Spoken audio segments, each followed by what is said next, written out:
All right, 2008 Toyota Landcruiser, new headlights,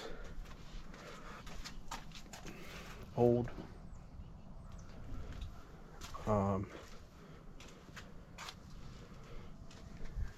So this bolt has to come off. This bolt. This bolt. Here.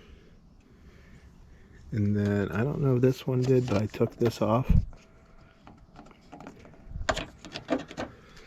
And basically there's a post back here. A plastic post that goes back.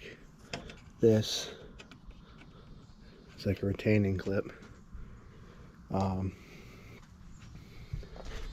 So another trick,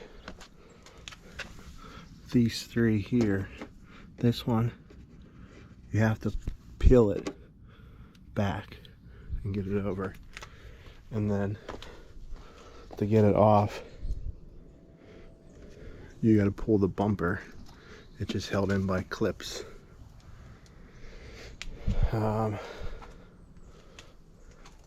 These have to come off the bottom, 5 bolts.